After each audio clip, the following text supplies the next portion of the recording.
सुबह सुबह गांव के खेतों में सब परेशान थे क्योंकि अनाज उग नहीं रही थी।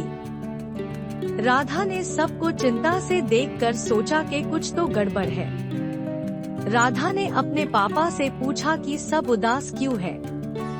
पापा ने बताया कि जमीन बेजान हो गई है और बीज अब फर्टाइल नहीं रहे केमिकल्स की वजह से। तभी जेनो ड्रैगन आसमान से आया। जेनो ने राधा से मिलकर कहा कि वो मदद करना चाहता है।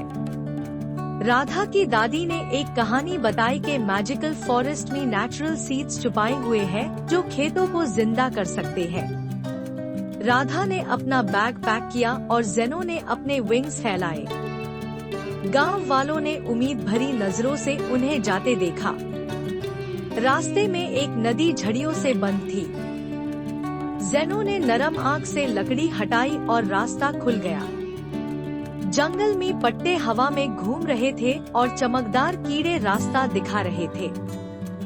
राधा थोड़ी डरी, लेकिन जेनो साथ था। एक झाड़ी से आवाज आई और एक क्यूट बेबी टाइगर बाहर आया। राधा हंसी और समझ गई कि डरने की बात नहीं। रात ठंडी थी, राधा कांप रही थी। जेनो ने अपने गरम विंग्स राधा के आसपास लपेट दिए। सुबह उन्हें एक पुराना गेट मिला जिसमें फार्मर्स और चमकते बीज के सिंबल्स थे। राधा ने जोर लगाया और गेट खुल गया। अंदर गुफा जैसी टनल्स थी जहां अजीब आवाजें गूंज रही थी। जेनो ने छोटी चिंगारी से रास्ता रोशन किया। अचानक जमीन हिली और स्टोन्स गिरने लगे। जेनो ने राधा को पकड़ा और ऊपर उड़ गया। आगे एक ग्लोइंग कमरा था जिसमें क्रिस्टल जमीन पे एक छोटा ट्री था। उसके ब्रांचेस पे गोल्डन सीड्स चमक रहे थे। जैसी ही राधा ने बीज चुनना चाहा, एक क्रीपर जैसे वाइन मॉन्स्टर जमीन से उभार आया। जेनो फ्लेम से मॉन्स्टर को डिस्ट्रैक्ट कर रहा था। राधा ने देखा कि वो रोशनी से डरते हैं, तो उसने मिरर से रोशनी सीधा दिखाई। मॉन्स्टर पीछे हट गया।